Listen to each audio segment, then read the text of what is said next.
guest is about to release his 7th full-length studio album, Anomaly. He's won Dove Awards, a Grammy, but most importantly, the hearts of the hip-hop community. He's been able to break down walls between what is considered Christian and secular music. His rhymes transcend genres, and his faith has been able to penetrate a generation. Ladies and gentlemen, I am so excited to welcome Lecrae to our studio. Welcome, man. Pleasure. Congratulations on making it #1 on iTunes. Oh, did that happen? Yeah. I don't think so. Very humble. Yeah. The first one I wanted to ask you about was, as an artist, as a Christian artist, right? You know, we're called to be servants. We're called to be followers of Jesus Christ. I think sometimes fans think that they sometimes idolize their favorite artist. Popular as you are, how do you keep your fans from making you into an idol or worshiping you? Yeah. And can you do that? Yeah, I mean, that's what I was going to say is, I think, you know, you're limited in some respects in terms of like, I don't know what's going on in the hearts of everybody out there, but, you know, one thing is just making sure that they understand I'm human, not trying to carry myself in a way that feels otherworldly or, you know, being real condescending or patronizing toward them. Really just kind of exemplifying an example that says, man, I'm chasing after humility like everybody else is. Everybody else should be, anyway. In other interviews, you said you found your voice on this album. Yeah. And I loved Gravity. I thought Gravity was awesome. Right. I thought it was a great step in a really good direction. You know, what's different about Anomaly, and what did you mean by you said finding your voice? Well, I think, you know, you see a lot of artists who are trying to get their footing, and you listen to their music, and you're listening to that journey of them understanding who they are. I think this is an album where I'm pretty confident in who I am. I'm not like trying to figure myself out. I'm pretty content, pretty confident in who I am. I'll continue to grow as a person. I think for the most part, I'm not like confused about, you know, how to approach art, how to approach culture, how to approach, you know, creativity. I'm very confident in my lane and what I'm doing. Do you think that it's possible for a Christian hip-hop artist or a rapper in general that has faith-based music to penetrate top 40 Billboard and have a overall mainstream hit, you know, up there with the Lady Gagas, the Katy Perrys? Yeah. The faith is not the major hindrance in somebody kind of having a general audience, you know, influence or whatnot.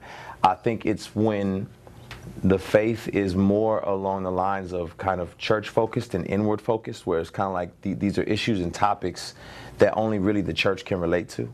Then I think, you know, just by the nature of the music, people are, they tune it out because they don't know what it's talking about. But when you start talking about issues in society and culture that your faith should inform you about, then I think everyone begins to listen. You know what I mean? So if I start talking about fatherlessness or adoption or any of those type of issues that a general population kind of deals with, and yeah, maybe I have a unique perspective on that because of my faith, but when you start talking about those types of things, then I think the world begins to listen. And sure, I think anything's possible. Sway called you the evolution of hip-hop. And if you guys don't know who Sway is, he's pretty much the who's who of interviewing rappers. He's interviewed Biggie, he's interviewed Tupac, all the big ones. So what did that mean to you? I was really grateful, you know, just somebody like Sway in the hip hop community to see what I'm doing and what I'm trying to be for the culture. You know, I think that we need voices. We need voices in every respect of culture and in every lane. And I don't mind being that voice. I don't mind being a consistent presence of somebody who is about responsibility, who wants to, you know, mentor, give guidance, and be a light in a very dark world. And I'm grateful for that. Your beliefs, The way you interpret the Bible, the way you do church. Do you find any of your fans being influenced by maybe your particular set of beliefs or the way you express your faith? I'm sure. You know, you got to look at yourself as regardless whether you want to be a leader or role model or not, you are, as soon as you have a public platform and people are looking at you from that angle and that perspective. And so, you know, people ask me those type of questions all the time, ask me for my advice on, you know, spiritual matters. And I tell them, you know, I'm not, you know, I'm a voice, you know what I mean? So maybe I'm not the leading authority on these particular things, but I'm a voice. I've sought out wisdom on how to navigate, you know, in those areas, and hopefully I don't lead anybody astray, you know, who looks to me for that type of insight or that type of wisdom. You know, people talk about Illuminati, secret societies and whatnot. Yeah. But just to get a little more specific on this question, the all-seeing eye itself, right? That's a popular thing on artwork. It's a popular thing in music videos. The best answer that I've heard so far has come from 2 Chainz. He said that the directors and the photographers use that because they feel like it generates more popularity with the videos. It generates more popularity with the album covers. And I've even seen, Andy has some kind of one eye on his artwork. Right. What's your take on the all-seeing eye? I think, symbols are just that. They're symbols.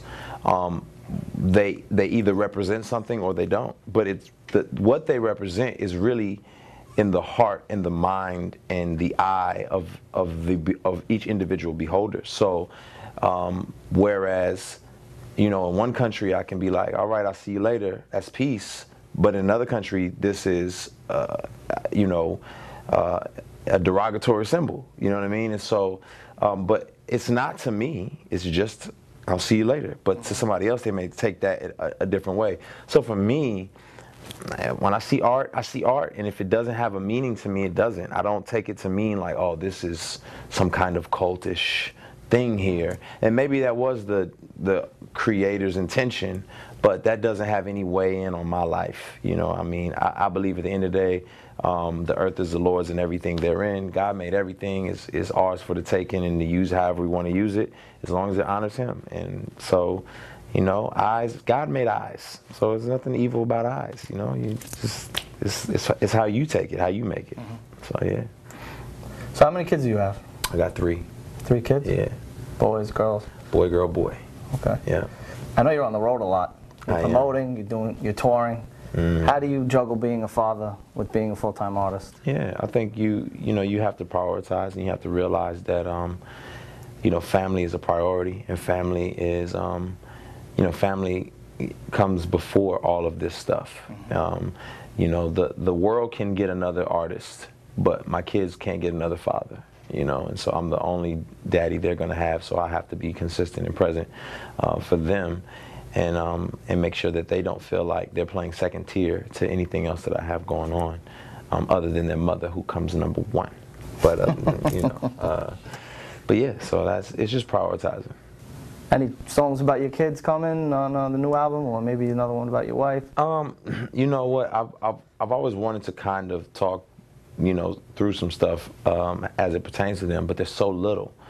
So our experiences are they're new. And I'm still working through a lot of what it looks like, to connect to their hearts. They're just little bitty things, man. So as they get older and they can really listen and reflect, I definitely want to be able to create some things that they'll appreciate listening to. Awesome. Well, thank you so much for coming to the studio, man, and joining us. It's always a pleasure talking with you. It was an honor. Appreciate it. Congratulations on the new album. Looking forward to it. Lecrae's new album, Anomaly, drops on September 9th. Make sure you go out there and pick it up. If you have any questions or inquiries, email us at cpvoice@christianpost.com. Thank you for tuning in, and we'll see you next time. My time with Lecrae gave me the impression that each move he makes as an artist is well thought out. He also seems to have a sober view of who he is when it comes to celebrity and family. He's not in your face with his faith, but his words reveal that Jesus is at the very core of his thought process. To hold me down like bed straps at a psych ward. It's killing me, but you still with me when I fight hard. And you digging me when I'm egging you. Deal with me when my car's pulled. Could've dealt with me, but you fell for me.